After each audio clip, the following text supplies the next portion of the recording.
जास्त मोबदला जास्त धोका.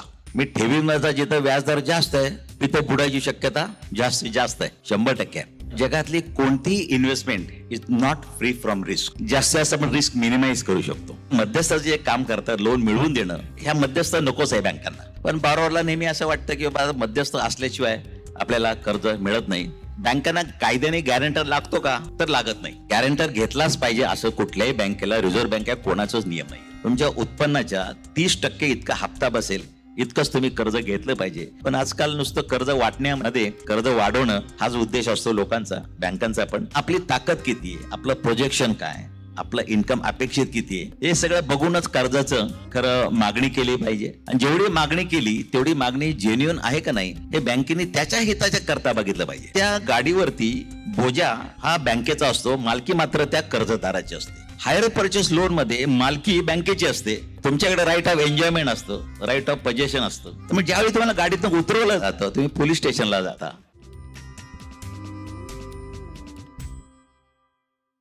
मी थिंकफेस्टच्या तिसऱ्या मुलाखतीत तुम्हा सगळ्यांचं पुन्हा एकदा स्वागत करतो.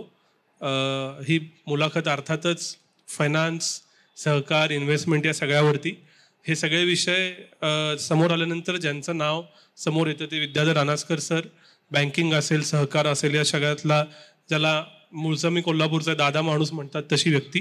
त्यांच्याही मुलाखतींना खूप प्रतिसाद मिळाला. थिंक बँकवर पण खूप प्रश्नही आले, त्यातले काही आज घेतोय. सर स्वागत आहे थिंकफेस्टमध्ये.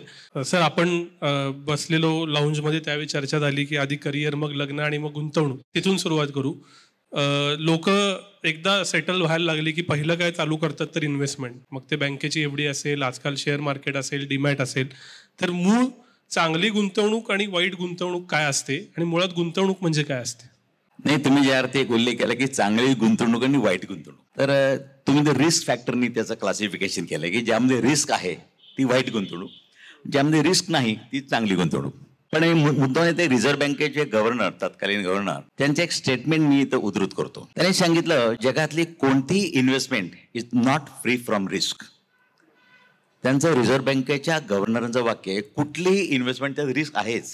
पण रिस्क आहे म्हटल्यानंतर त्या आपल्या रिस्क तर अवॉइड करू शकत नाही. आपण जास्तीत जास्त आपण रिस्क मिनिमाइज करू शकतो. त्यामुळे जसं आपण कुठल्याही गुंतवणुकीमध्ये, मी थोडं प्रॅक्टिकल बोलतो, 40 वर्षाचा प्रॅक्टिकल अनुभव असल्यामुळं थेरॉटिकल मी जास्त बोलत नाही.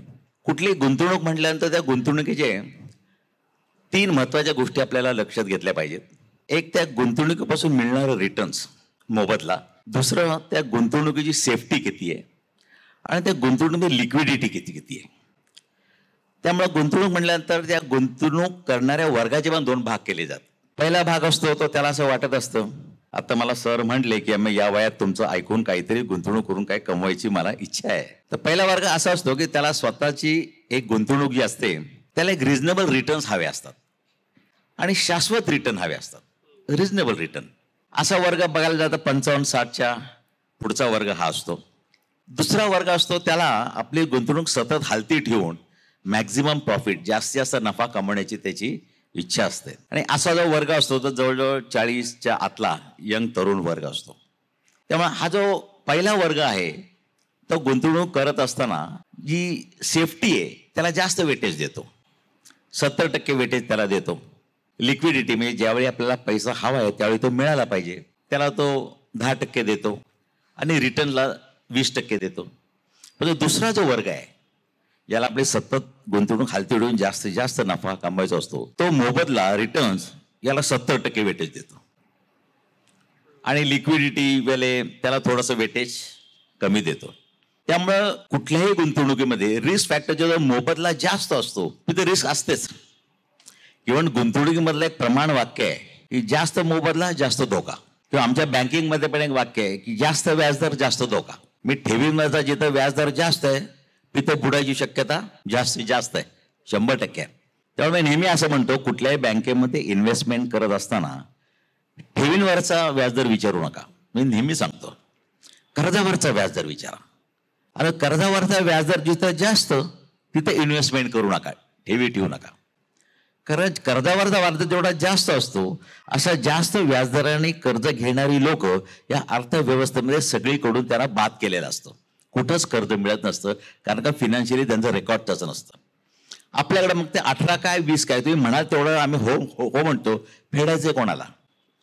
त्यामुळं नंतर तुमच्या ठेवींचं वाटप या कर्जदारांना होत असतं आणि असे कर्जदार की जे परतफेड न केल्यामुळे तुमच्या ठेवींना धोका पोचतो. त्यामुळं गुंतवणूक ही चांगली गुंतवणूक म्हणायला जाल तर जिथं एक शाश्वत आणि रिझनेबल रिटर्न आहेत ती चांगली गुंतवणूक, आणि जिथं अशी गुंतवणूक आहे जिथं जास्तीत जास्त नफा पण अपेक्षित करतो. लाभ आणि लोभ यामध्ये एका मात्रेचा फरक आहे. लाभ हा रिझनेबल पाहिजे, लोभाकडे जाल तर तुमची गुंतवणूक ही रिस्की ठरणार, याबद्दल दुमतच नाही. सगळ्यात शाश्वत गुंतवणूक म्हणून बँकांकडे पाहिलं जातं की बाकी काही नको, एवढी ठेवा. पण आता भीती वाटती, बँका बुडल्याच्या बातम्या येतात, मग बँकांच्या ठेवींवरती 5 लाखापर्यंत इन्शुरन्स आला, मग तेवढंच एका बँकेत ठेवा. बँकांची आता परिस्थिती काय आहे, त्यात शाश्वत आहेत का निदान? नाही, बँक निवडताना कोणती बँक चांगली हा एक प्रश्न येतो. आता आपली मानसिकता अशी आहे की अर्थ साक्षरता नसल्यामुळं अनास्कर बाबा आमच्या ओळखीचे आहेत, हे संचालक माझे मित्र आहेत, अनास्करांचं नाव बऱ्याच वेळेला वर्तमानपत्रात वाचतो, त्यामुळे त्यांची बँक चांगली असणारच, त्या बँकेमध्ये गुंतवणूक करा. पण असं न करता जर मला माझे कष्टाचे 10,000 रुपये इतक्या वर्षाने मी कमवलेले पैसे जर गुंतवायचे असतील, त्याचा निर्णय मी एका मिनिटात घेऊ शकत नाही. लोक मात्र एका मिनिटात निर्णय घेतात, आहे ना तिथं ठेवून टाका. परंतु नेमक्या चांगल्या बँकेकडे काय बघायचं हे पण एक पॅरामीटर्स आहेत. मी जास्त क्लिष्ट करत नाही, म्हणून मुद्दाम सांगतो की ज्या बँकेचा कर्जाचा व्याज जर जास्त तिथं गुंतवूच नका. 100% तुमची ठेव ही असुरक्षित असणारच, सुरक्षित नसणारच आहे. कारण ते कर्जाचं रिपेमेंट होणार नाही, तुमचे पैसे परत येणार नाहीत, ठेवीवरचा व्याज जर तुम्हाला देणं त्या बँकांना शक्य होणार नाही. मग NPA वगैरे हा नंतरचा मुद्दा आहे. NPA किती, मग तर रिस्क वेट किती, मग तर भांडवल पर्याप्तता किती, हा टेक्निकलमध्ये तुम्ही जाऊच नका. आज त्या बँकेचं तुम्हाला जर कर्ज वाटप जर रिझनेबल रेटनी असेल तर 100% त्या बँकेमध्ये तुम्हाला पैसे गुंतवणं काही अवघड नाही. सर, पण बँकांमध्ये गुंतवणूक म्हणजे फक्त शाश्वती, ROI काय नाही आणि ती इन्फ्लेशन पण बीट करत नाही असं मानतात, आणि मग इतर वेळेला इतर मार्ग, मग त्याच्यात म्युच्युअल फंड आला, अजून काय काय आलं, शेअर मार्केट आलं, ते कसा विचार नाही. करायचा? एक तर तुम्हाला असं आहे की म्हणून मी सांगतो तुम्हाला रिझनेबल आणि शाश्वत रिटर्न काही न करता कशाचा अभ्यास नाही. आता तुम्हाला समजा शेअर मार्केटमधला अभ्यासच नाही, आणि सगळ्यात तुम्ही जर रिस्की गुंतवणूक कोणती असेल तर शेअर मार्केटची. कारण का शेअर मार्केटमध्ये या ट्रम्प निवडून आले, तुमच्या इथं कोसळलं. ट्रम्प काहीतरी म्हणाले, तुमच्या इथं शेअर मार्केटमध्ये मग एकदम उलाढाल झाली. मध्यंतरी का केंद्रीय मंत्र्यांनी पत्रकार परिषद संपल्यानंतर त्याच्या PAनी काहीतरी असे हातवारे केले, त्या हातवाऱ्यांचं परत इन्व्हेस्टिगेशन झालं ED थ्रू, तर त्याच्यावरनं पण शेअर मार्केट कोसळलं. तर मग ज्यांचा अभ्यास तुम्हाला नाही, उगाच सगळे गुंतवणूक हे चांगलं वर आलंय, निफ्टी हे आहे, अशा प्रकारे समाजाच्या मतांवर जर तुमचं मत अवलंबून असेल तर तुम्हाला ती रिस्क खूप हेवी असते. आणि मला शाळेमध्ये असताना सरांनी इकॉनॉमिक्स असताना शिकवलं होतं, त्याने एक फार छान उदाहरण दिलं, ते माझ्या डोक्यात आजही पक्का आहे. त्याने सांगितलं क्रिकेटची मॅच आहे आणि क्रिकेटची मॅच बघायला ग्राउंडमध्ये संपूर्ण गर्दी जमली आहे. एक प्रेक्षक उभं राहिला मॅच बघायला, तर मला मॅच छान दिसते. त्याने स्टेटमेंट असं केलं की उभं राहिल्यानंतर मॅच छान दिसते. हे स्टेटमेंट खरं काय तर खरं आहे, म्हणून त्याच्या स्टेटमेंटवर सगळेच उभे राहिले, कोणालाच मॅच दिसत नाही. नेमकं इथं दुसऱ्याचं ऐकून किंवा जगाचं मतं ऐकून जे गुंतवणूक करतात त्यांची नंतर अशाच प्रकारे फसगत होते. त्यामुळे स्वतःचा अभ्यास नसेल, तुम्हाला क्रिप्टो करन्सीबद्दल काय माहीत नसेल, नेमकं ते लिगल आहे का नाही, टॅक्स जरी लावलेला असला तरी नेमकं त्याचं काय आहे, आभासी चलन म्हणजे नेमकं काय आहे, याचा जर अभ्यास नसेल, आणि कोणीतरी युट्यूबवर सांगितलं अमिताभ बच्चनच्या कोणीतरी असं इतके इतके पैसे गुंतवले, आता त्याला इतके इतके करोड मिळाले. पण त्याच वेळेला क्रिप्टोमध्ये आयुष्य उद्ध्वस्त झालेले लोक यांची उदाहरणं N नंबर असं ते कोणी तुम्हाला सांगत नाही. त्यामुळे अशा प्रकारे मध्ये मी एक युट्यूबवर ऐकतो, एक बाई येते आणि ती बाई असं इथपर्यंत गुजराती बाई आहे, आणि त्याचं पटकन म्हणते मैंने रमी में 1.5 करोड रुपये जिता, असं काहीतरी सांगते. आणि म्हणतात त्या आधारे अनेक जण त्या रमीकडे वळलेले मी पाहिले. त्यामुळे कुठेही नुसतं जगाचं किंवा जिथं सगळे जातात, लोक काय म्हणतात, सगळ्यांचं जे होईल ते आपलं होईल, सगळे पडले तर आपण पडू, एकटा पडलो तर लोक हसतील, सगळ्यांबरोबर पडलो तर मी म्हणेल हाही पडला मी पडलो, पण त्यात माझं काय वेगळं पण आहे. त्यामुळे अशा प्रकारे गुंतवणूक जी होते ती नेहमीच रिस्की असते. त्यामुळे लोक काय म्हणतात त्यातल्या त्यात बँक भरी, मला त्यातला अभ्यास वगैरे काही नाही, मला रिटर्न तरी मिळतात. पण त्यावेळी म्हणून मी ते सांगतो, जिथं जास्त व्याजदर आहे जास्त धोका आहे. मी कालच्या मुद्द्याने एक उदाहरण देतो. काल मी मुंबईला होतो आणि एकाने मला सांगितलं की एक बँक फिनकॉर्प सहकारी बँक म्हणून डोंबिवलीला आहे, 12.5% व्याजदर देते 2 वर्षाला. मला शंका आली, मी माझ्या PA पाठवतो, चौकशी केली. नंतर मला आढळलं ती बँक बोगस आहे. मी सहकार आयुक्तांना फोन केला, म्हणून अशा बँकेचं नाव साहेब मी पण ऐकलं नाही. 2002 पासून रिझर्व्ह बँकेने कोणत्या बँकेला लायसन नाही दिलं. मी ताबडतोब ठाणा पोलीस आयुक्तांकडे काल तक्रार केली. आयुक्तांना एक पत्र दिलं. अशा प्रकारे 2 म्हणजे इतकं टक्के व्याजदर जास्त 12.5% तिथं गुंतवणुकीची रांग लागली होती. काल पोलिसांकडे तक्रार केली, आता बघू काय होत आहे. पण अशा प्रकारचे व्याज जिथं जास्त तिथं गुंतवणूक हा पण एक धोकाच आहे. तुम्ही फ्रॉड बद्दल बोललात म्हणून टोरोस सगळ्यांना माहिती आहे की एवढं मोठं प्रकरण मुंबईत झालं, सोन्यात गुंतवणूक, रांगा होत्या. आपण ऐकतो फ्रॉड बद्दल आणि तरी सुद्धा मग पुढचा फ्रॉड होतच राहतो, असं का? शेवट हेच आहे. म्हणून मग सांगितलं लोभ लाभ हीच तर गंमत आहे. आता माझ्या घरात एक स्वतः उदाहरण देतो. आता मी एवढा म्हणजे कधी कधी रिझर्व्ह बँकेचे लोक माझ्या बँकेत येतात त्यावेळी माझ्या स्टाफला म्हणतात, तुमचे सर सगळ्या जगाला शिकवतात पण त्यांच्या घराखाली अंधार दिसतो, त्यांच्या घरातच मला अंधार दिसतो. तर माझे एक नागपूरचे एक नातेवाईक आले, माझ्या मिसेसची आत्या आहे. तिने मला सांगितलं मी इतक्या इथे 10% दरमहा. म्हणजे कसं काय ॲबनॉर्मल आहे हे शक्यच नाही कोणाला. तर ते म्हणलं गेले 3 वर्ष मला पैसे मिळत आहेत, एकही महिना चुकलेला नाही. त्यामुळे तिने काय केलं, तिच्या घरातल्या सगळ्या नातेवाईकांना पटवून दिलं की 3 वर्ष ज्या अर्थी मला पैसे मिळत आहेत त्या अर्थी ही इन्व्हेस्टमेंट योग्य आहे. त्यांचं जावे चार्टर्ड अकाउंटंट आहे. त्यांनी स्वतःचे सगळे पैसे दुकान विकून त्यामध्ये गुंतवले. नंतर 5 वर्षांची इतकी मोठी रक्कम गोळा केली त्या माणसाने, कारण का तो जो इंटरेस्ट देत होता तो त्याच्या उत्पन्नातून देतच नव्हता, तर दुसऱ्यांच्या डिपॉझिटमधून तो देत होता. 3 वर्ष त्यांनी लोकांचा विश्वास संपादन केला. 3 वर्ष कोणालाही नाराज केलं नाही. तुमचं डिपॉझिट घ्यायचं, त्याला द्यायचं. जो डिपॉझिट आणत होता त्याला पण 10% तो कमिशन देत होता. आश्चर्य आहे. त्यामुळे हा जो काही ट्रेंड आहे की मला मिळतंय पैसा, परत लोभचा प्रश्न आला. कोणी विचारच नाही करत की हे शक्य आहे का, मी जर त्या खुर्चीत असेल तर मला शक्य आहे का, हा कोणीच विचार नाही करत. अजून एक उदाहरण देतो गुंतवून. CR भन्साळीची केस तुम्ही ऐकली असेल. CR भन्साळ्याला इन्व्हेस्टिगेशनला पुण्यात आणलं होतं. तिकडे KK कश्यप म्हणून पोलीस ऑफिसर होते. त्यांनी मला सांगितलं विद्याधर इस फील्ड में तू है तर इसका भी इंट्रोगेशन तू कर. मी CR भन्साळीला इंट्रोगेट केलं, प्रश्न विचारले. तो चार्टर्ड अकाउंटंट होते. तर नंतर मला कश्यप साहेबांनी विचारलं, विद्याधर वो बहुत हुशार आदमी आहे, CA आहे. म्हणलं साहेब तो हुशार नाही, आपण मूर्ख आहेत. हा फरक आहे. कारण त्याचं बघितलं 14% व्याज, 10% कमिशन मध्यस्थाला, त्याची कंपनी सांभाळायला 6%, असं जर बघितलं तर आणि स्वतःला 10%, 40% रिटर्न त्याच्या इन्व्हेस्टमध्ये मिळणारा बिझनेस जगात स्मगलिंग देखील नाही. हा साधा विचार जर मी केला असता, जे अशक्य आहे तो देणं, हा विचार कोणी करत नाही. त्यामुळे आपण मोहापोटी मॅक्झिमम मला जेवढे पैसे मिळतात काही दिवस मिळतात, नंतर ते बंद होतात, नंतर आपण पश्चाताप करत बसतो. त्यामुळे गुंतवणुकीला रिझनेबल रिटर्न ही गुंतवणूक सगळ्यात आपण सेफ आणि 50-60 वर्षाच्या पुढे तर ती सेफ असावी. आणि उलाढाल ठेवणारी इन्व्हेस्टमेंट ती थोडीशी रिस्कीच असते. सर, पण प्रत्येकाला हे सगळं समजून घ्यायला वेळ नसतो, म्हणून तो सल्लागाराकडे जातो. तर सल्लागार आपल्याला योग्य सल्ला देतोय का नाही हे तपासायचे टिकमार्क्स काय आहेत? सल्लागाराबद्दल बऱ्याच वेळेला मी अनेक वेळेला पूर्वी मी असं म्हटलं होतं की माझ्या बँकेमध्ये सल्लागारांना घेऊन येऊ नका. माझ्या बँकेत बोर्ड होता की कुठल्याही कर्जदाराने सल्लागारांना घेऊन यायचं नाही, माझ्याकडे तुम्ही स्वतः यायचं. तर सल्लागार अनेक वेळेला सल्ला देत असतात, पण सल्ला देत असताना नेमकं तो वागतो कसा, त्याचं बिहेवियर काय, ट्रान्सपरन्सी आहे का.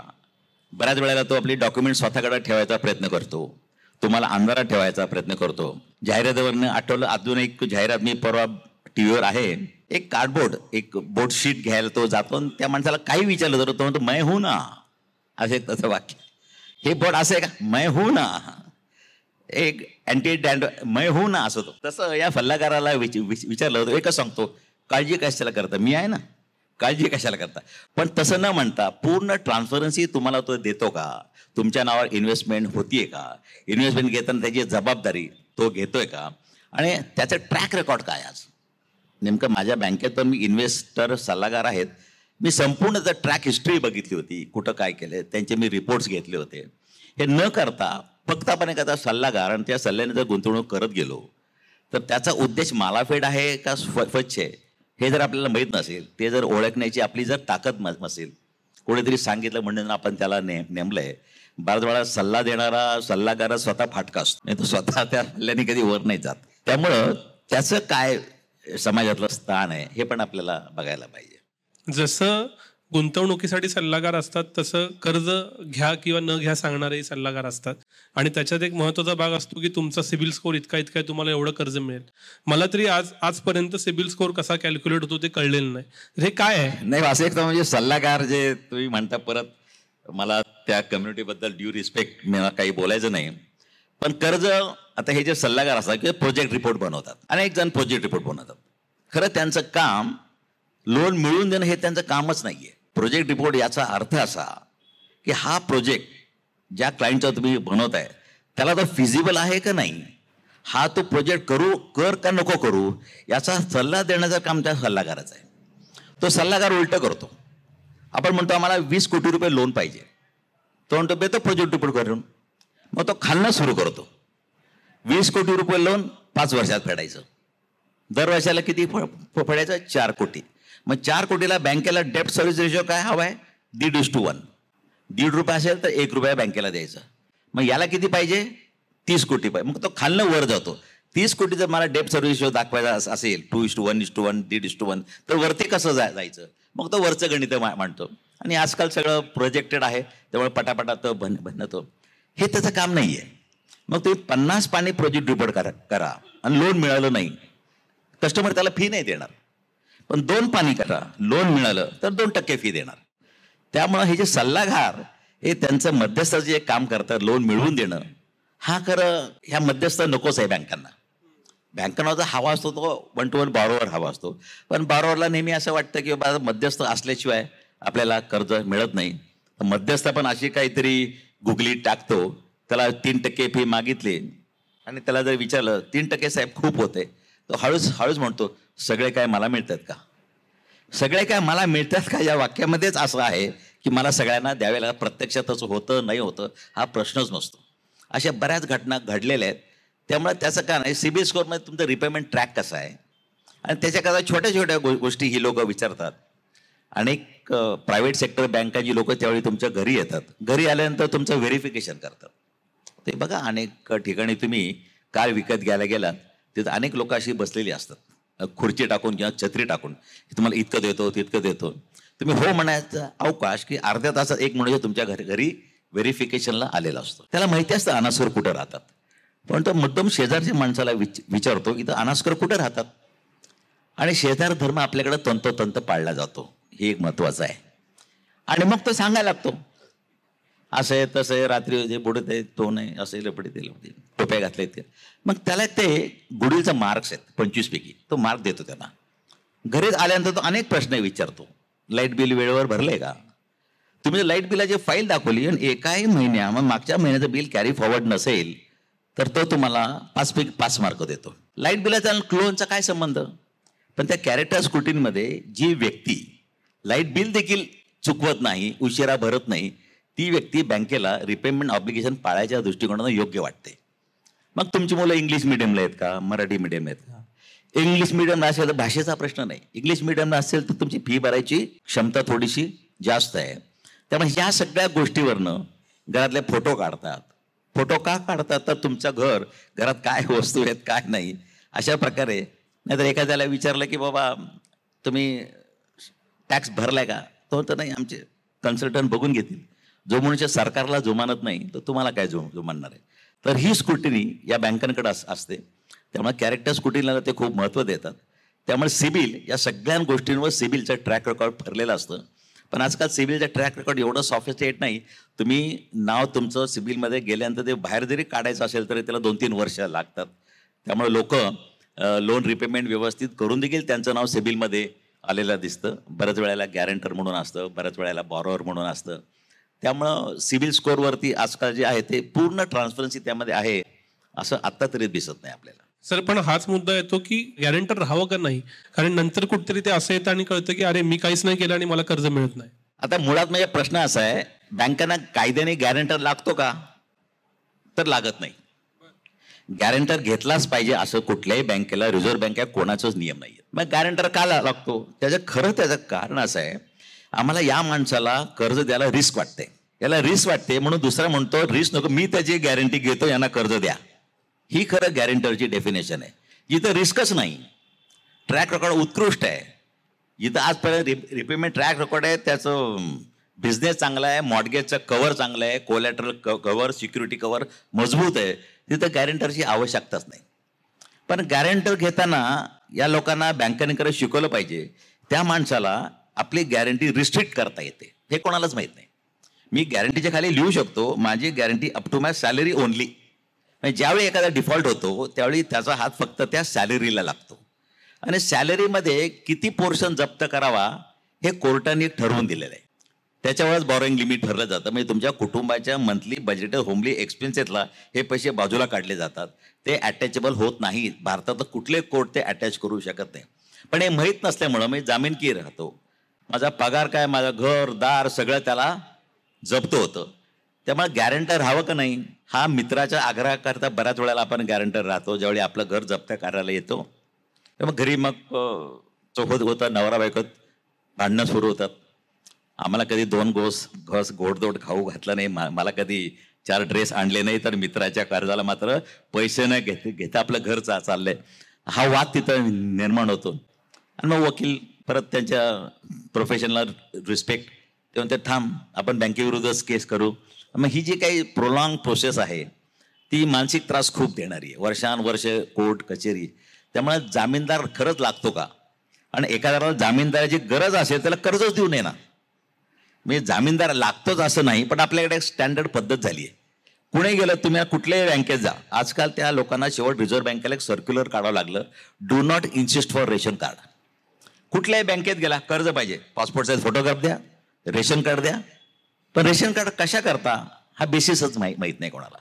तुम्ही ॲड्रेस तुम्ही तुमच्या एरिया ऑफ ऑपरेशनमध्ये आहात का नाही, तो सभासद भागधारक त्याच्यात तपासणी का तर रेशन कार्ड.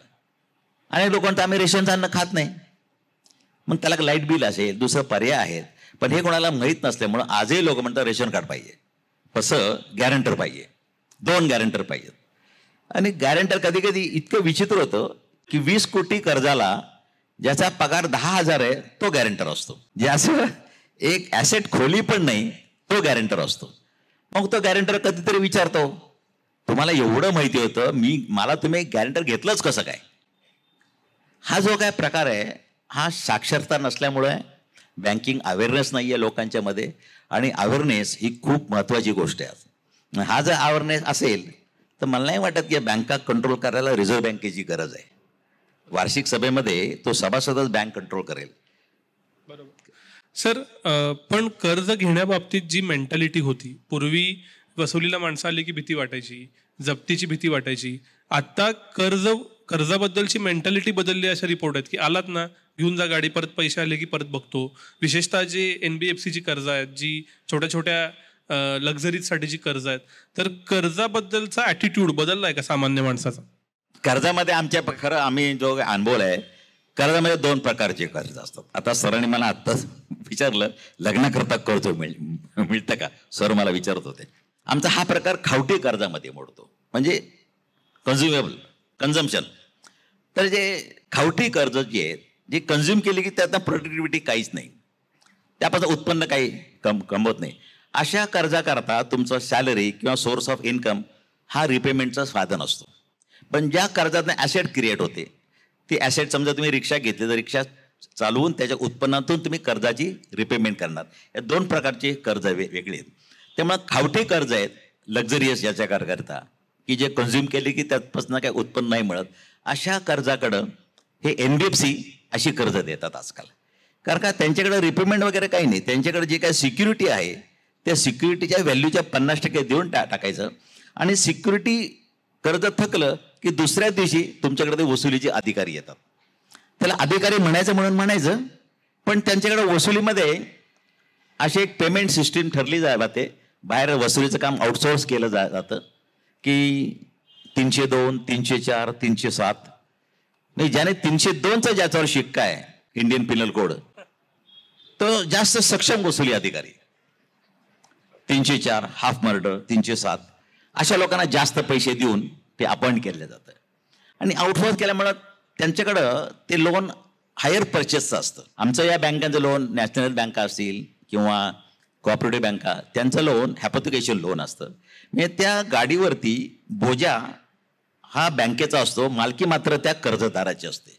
हायर परचेस लोनमध्ये मालकी बँकेची असते, तुमच्याकडे राईट ऑफ एन्जॉयमेंट असतं, राईट ऑफ पजेशन असतं. त्यामुळे तुम्ही ते फक्त राईट पजेशन एन्जॉय करता आणि तुम्ही जे काय हप्ता देता ते भाडं असतं, रेंट असतं. आणि शेवटचं रेंट आलं की ते गाडी तुमच्या मालकीची होते. त्यामुळे ज्यावेळी तुम्हाला गाडीतून उतरवलं जातं, तुम्ही पोलीस स्टेशनला जाता, त्यावेळी तेव्हा गाडी त्यांच्या मालकीची आहे, त्यांच्याकडे किल्ली असतेच. हे सगळं तर आपल्याला माहीत नसेल, हायर परचेस काय काय काय, आणि मग गुंड लोक येतात, मग ते आउटसोर्स केलं जातं, त्यासंबंधी नियम आपल्याला माहीत नसतील. ही केस आउटसोर्स करताना देखील त्या बँकेने तुम्हाला कळवलं पाहिजे, त्या माणसाचं नाव कळलं पाहिजे, त्या माणसाचा नंबर कळवलं पाहिजे, तरी सूर्यास्ताच्या आतच तुम्हाला फोन केला पाहिजे, त्याच नंबरवरून फोन केला पाहिजे. हे जे नियम आहेत रिझर्व्ह बँकेचे, हे कोणालाच माहीत नाही. त्यामुळे जेवढी गुंडगिरी जास्त, जेवढी रिकव्हरी इफेक्टिव्ह. त्यामुळे अशा ठिकाणी MCOM BCOM अशी नसतात ती लोक. ते मगाशी सांगितलं तसं त्यांची गुणवत्ता सिद्ध करतात. त्यामुळे ह्या NBFC जे आहेत, नॉन बँकिंग फायनान्शियल कंपन्या, त्यांचा उद्देश मॅक्झिमम प्रॉफिट हाच उद्देश असतो. मग मॅक्झिमम प्रॉफिट कसा मिळवला हे इमटेरियल आहे त्यांच्या दृष्टीने. मग व्याजातला तुम्ही म्हणता, तुम्ही कर्जाचा विषय काढला, तर आमच्याकडे मी कालच एक लहान मुलांसाठी मी यूट्यूबवर माझी एक क्लिप आली आता की लहान मुलांच्या साक्षरता निर्माण करा. तर त्यामुळे सांगत असताना माझी एक नात आहे, प्रिशा तिचं नाव आहे, तिने ऐकली ती क्लिप. मी लहान मुलांना सांगत होतो, पालकांना, की वॉन्ट आणि नीड मधला फरक काय. तिने ते सगळं ऐकलं आणि तिच्या वडील एकदम 5-6 शर्ट घेऊन आले. तिने वडिलांना विचारलं, खरोखर 7 वर्षाची आहे, हे जे शर्ट आहे हे तुझी वॉन्ट आहे का नीड आहे. तिने वडिलांना विचारलं. वडील म्हटले माझी नीड आहे. ते म्हणले नाही, तुझं कपाट भरलंय अख्खं, हे तुझे वॉन्ट आहे, नीड नाही आहे, हे तू आणायला नको होतं. तसं कर्ज घेण्यासाठी ती तुमची खरंच गरज आहे का स्टेटस आहे.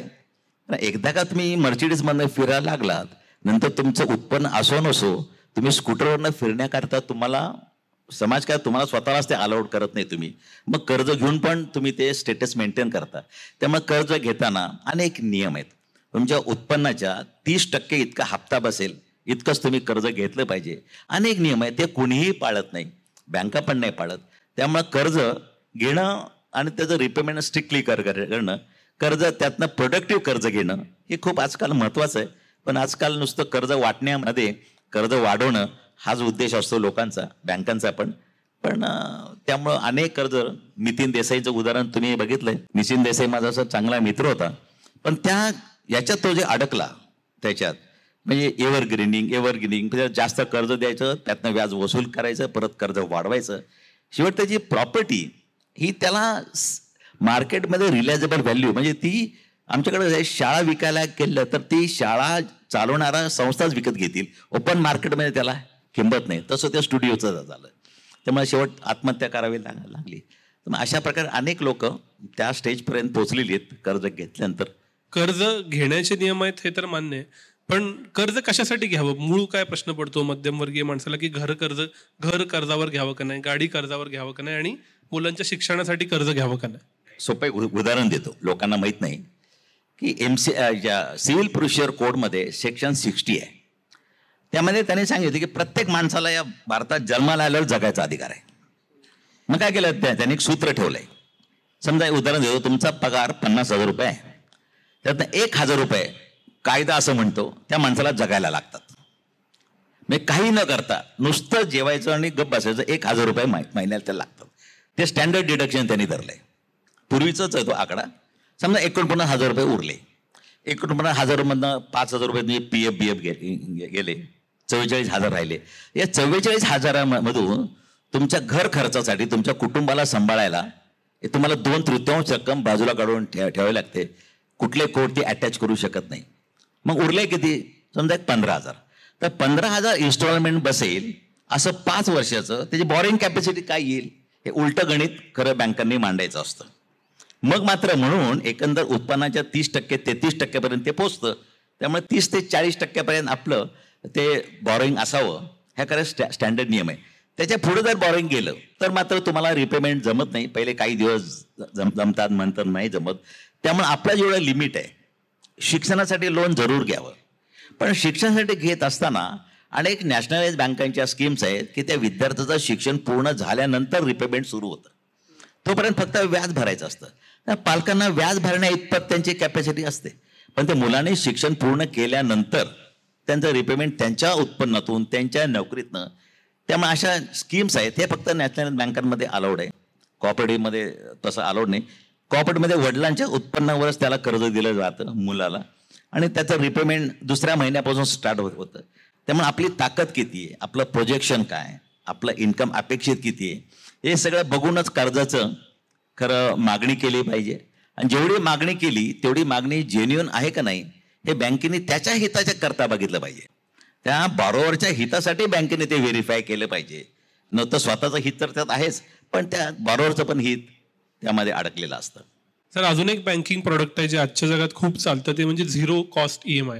तुम्हाला मोबाईल पाहिजे तर झिरो EMI. मग ते EMI भरतं कोण? आणि क्रेडिट कार्ड आणि झिरो EMI घ्यायचं का नाही घ्यायचं? नाही, आता इथं बोलायचं म्हणजे मी त्याच्यावर 0% व्याजदर तुम्ही म्हणता ना, 0%.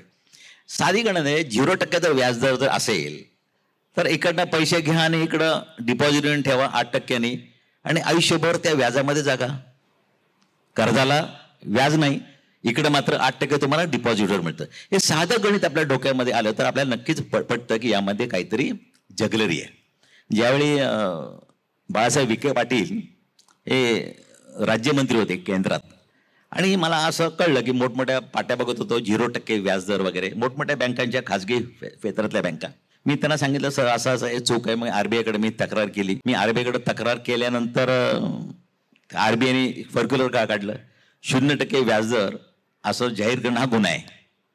मग त्यांनी परत उत्तर दिलं की आम्ही हे दिलंच नाहीये, तो डीलर आहे ना तो ते देतो. डीलर आमचं नाव वापरतो, आम्ही नाहीच करत. आणि त्याच्या खाली तो खूप भारी म्हणजे हे क्षीम काळीमा फासणारी गोष्ट आहे आपल्या संस्कृतीला. तो खाली मोनालिना, सोहना अशी नावं ठेवतो. त्या बायकांचं वय 60 का असे ना, पण तिथं तो वाईट पद्धतीनं त्याचा लेडीज यांचा तो उपयोग करून घेतो. मग त्याने दिलं की बँकेने आम्ही नाव वापरत नाही. परत रिझर्व्ह बँकेने सांगितलं की allowing that dealer to use your name is also an offence. मग मी सगळं घेऊन मी एका चांगल्या वर्तमानपत्राकडे गेलो. म्हणजे केस आहे इथं पुण्यात अनामी रॉय होते. त्यांना म्हटलं गुन्हा दाखल करा. ते म्हणले नाही दाखल करता येत वगैरे वगैरे. तर ते मला वृत्तपत्राने मला सांगितलं, चांगलं वृत्तपत्र होतं. ते म्हणले अनास्कर त्यांची दिवसाच्या ॲडचा खर्च तुमच्या महिन्याच्या नाही वर्षाच्या ॲडच्या खर्चापेक्षा जास्त आहे. त्यामुळं आम्ही त्यांचं नाव देणार नाही, मी बातमीच नाही देणार. एका खाजगी बँकेत असं आम्ही देऊ. तर हा जो प्रकार आहे त्याला आम्ही अपफ्रंट व्याज म्हणतो. पुण्यातलीच गोष्ट आहे. एक मोठं बिल्डर होते पुण्यात, खूप मोठं. त्यांनी काय केलं, त्या बँकेकडनं लोन घेतलं आणि आपल्या फीचर्समध्ये आम्ही तुम्हाला हे देऊ, स्विमिंग टँक देऊ, इथपर्यंत ठीक आहे. तुम्हाला व्याज 6% मिळेल हाऊसिंगचं. लोकांनी ते धडाधडा फ्लॅट बुक केले. आता त्या बँकेने व्याज दिलं 12%. 12 आणि 6 मधला फरक या बिल्डरनी अपफ्रंट बँकेकडे भरला आणि स्वतःचा फ्लॅट मात्र 75 रुपये स्क्वेअर फूटनी किंमत वाढवली. कस्टमर कडूनच ते पैसे घेतले, याला दिले. कस्टमर खुश कशात, मला 6% कर्ज मिळालं. कुठेही छोटं उदाहरण घ्या. हेल्मेटच्या तुम्ही तर स्कूटर घ्यायला जात, तुम्ही जर स्कूटर जर रोख घेतली तर तुम्हाला हेल्मेट फ्री. रोख घेतली नाही तर हेल्मेट नाही. हेल्मेटची जी 800 रुपयाची कॉस्ट आहे ती अपफ्रंट बँकेला त्या NBFCला दिली जाते. अशी कर्ज 12 महिने 24 महिन्याची असतात. जास्त लॉंग ड्युरेशनने त्यांना ते देता येत नाहीत. तर अपफ्रंट पैसा भरणं या डीलर किंवा तो दुकानदार असतो 0% EMI. तुम्ही जर म्हणजे हळूच त्याला म्हणा 0% ना मी रोख देतो, मला टी व्ही कितीला द्याल, तर 3,000 रुपये कमी करतो. हे जे कमी केलेले पैसे आहेत ते अपफ्रंट त्या संस्थेला, वित्तीय संस्थेला दिले जातात. मग 0% ही जगलरीच आहे, 0% असूच शकत नाही. त्यामुळं अशा प्रकारे लोकांची फसवणूक, जगलरी हे या खाजगी क्षेत्रातल्या बँकांचा बिझनेस आहे असं म्हटलं तरी वावगं होणार नाही. सर, शेवटचा प्रश्न मुद्दामून सहकारावर विचारतो, कारण आंतरराष्ट्रीय सहकार वर्ष आहे. तुम्ही सहकारी संस्थांचे प्रमुख आहात आणि आपल्याला माहीत नसतं की आपल्या आयुष्यात सहकार किती आहे. तुम्ही मध्ये आपल्या इंटरव्ह्यूत सांगितलेलं की सहकारी गृहरचना संस्था, गृहनिर्माण संस्था, आपण रोज आयुष्यात सहकार वापरत असतो. तर सहकाराचं शहरी लोकांच्या आयुष्यात काय महत्व? नाही, सहकार हा विषय तुम्ही आता ज्या पद्धतीनं मीडिया समोर आहे किंवा प्रिंट मीडिया समोर आहे, तुमच्या इलेक्ट्रॉनिक मीडिया समोर आहे, सहकार याचा अर्थ तुम्ही आता जो राजकारणी लोकांशी जोडलेला आहे. मग सहकार आणि राजकारण अतूट संबंध. सहकार म्हणजे तुमच्या डोळ्यासमोर ते टोपीवाला, धोतरवाला, साखर कारखानदार, सूत कारखानदार, जिल्हा बँका यांचा नेता असं चित्र सध्या खरं उभं राहत आहे. पण सहकार म्हणजे खरं म्हणजे सहकाराचे प्राचीन संस्कृतपासून आपलं एकत्र कुटुंब म्हणजे देखील एक सहकाराच येतो. ते सहकाराचं तेच आहे की ज्याला कॉमन नीड आहे, समान गरज आहे, पण ती गरज भागवण्याची क्षमता त्याच्यात नाही. या हाऊसिंग सोसायटीच्या आत्ताच्या सोसायट्या वेगळ्या, बिल्डरांनी बांधून फ्लॅट विकून जे सोसायटी झाल्या त्या वेगळ्या, त्या मेंटेनन्स सोसायटी आहेत. पूर्वीच्या ज्या ओरिजिनल सोसायटी आहेत त्या सोसायटीमध्ये असं होतं की मला स्वतःला घर बांधायचं आहे, तेवढी माझी क्षमता नाही. मग 11 लोक 20 लोक एकत्र येतात ज्यांची समान नीड आहे आणि मग कॉमन हॉस्पिटलमध्ये शेअर कॅपिटलच्या रूपाने पैसे टाकतात, एक प्लॉट घेतात आणि स्वतःला जेवढं पाहिजे 4,000 square foot, 2,000 square foot, 5,000 square foot आणि आपली घरं बांधतात. हे सहकाराचं प्रिन्सिपल आहे. हे जर नसतं, आता माझं स्वतःचं उदाहरण बघितलं, लिज्जत, हे लिज्जत सहकाराचं एक चांगलं उदाहरण आहे. त्यामुळे मी जे काय उभा आहे तो लिज्जतमुळे उभा आहे. त्यामुळं सामान्यातल्या सामान्य माणसाला त्या लिज्जतनी काम दिलं. अमोलच्या पाठोपाठ लिज्जतच नाव घेतलं जातं. त्यामुळं सहकार जो ज्या पद्धतीने आज अधोगतीला चाललाय, पण पूर्वी सहकार असं नव्हतं. सहकाराचं हे वेगळं होतं की एक प्रायव्हेट सेक्टर आणि पब्लिक सेक्टर यांच्यात सुवर्ण मध्य म्हणून खरं सहकाराचा उदय झाला त्या काळात. त्यामुळे नंतर आता हळूहळू मात्र सहकार म्हणजे फक्त राजकारणच किंवा सहकाराचा उपयोग राजकारणात व्हायला पाहिजे अशा प्रकारचे नियम बनवले गेले आणि त्या नियमाचं पालन करताना एक छोटं उदाहरण देतो. तुम्ही कुठंतरी सांगितलं एखादी बँक तुम्हाला स्थापन करायची, तर बँक स्थापन करायची म्हणलं रिझर्व्ह बँकेने सांगितलं 4,000 लोक तुमची सभासद पाहिजेत. आता 4,000 लोक सभासद म्हणून गोळा करायचं काम एका सामान्य माणसाचं नाही, एका शिक्षकाचं नाही. त्या भागातला जो कोण लीडर आहे तोच ते 4,000 लोक गोळा करतो.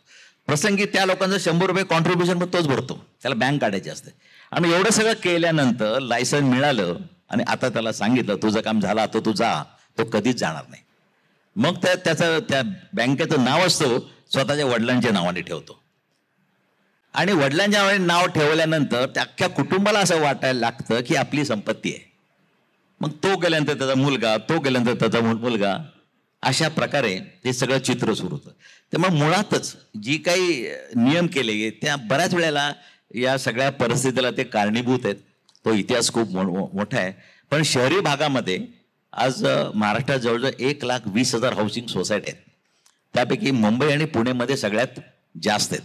या जेवढ्या सोसायटी आहेत पुण्यामध्ये, टांगेवाल्यांची सोसायटी झाली, तुम्ही ऐकलं असेल, वकिलांची ऐकले असेल, ते आर्थिकदृष्ट्या सक्षम आहेत.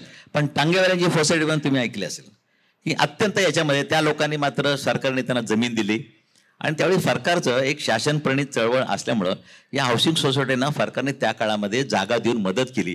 त्यामुळे अनेक सोसायट्या, आता अनेक चांगली लोक या सोसायट्यामधून राहताना आपल्याला दिसतात. त्यामुळे सहकाराचं महत्त्व अर्बन एरियात पण तेवढंच आहे आणि ग्रामीण भागात पण तसं आहे. अनेक 27 उद्योग आहेत या ग्रामीण भागामध्ये. शेतकऱ्यांपर्यंत पोहोचणाऱ्या प्राथमिक सोसायट्या आहेत, ज्याला आपण पॅक्स असं म्हणतो. त्यामुळं सहकार हा तळागाळातल्या लोकांच्या दृष्टीने हा योग्य असं एक साधन आहे की त्यांच्या उन्नतीसाठी. बदनाम झाला आहे ही गोष्ट वेगळी, तो वेगळा पार्ट आहे, पण आवश्यक आहे सध्याच्या काळात तो. सर, तुमचे खूप खूप आभार. सगळ्यांच्या जिव्हाळ्याच्या विषयावर आपण चर्चा केली. पुन्हा बोलू, पण आज इथंच या मुलाखतीसाठी थांबूया. धन्यवाद. Thank you sir. Thanks a lot. Thank you very much. Thank you.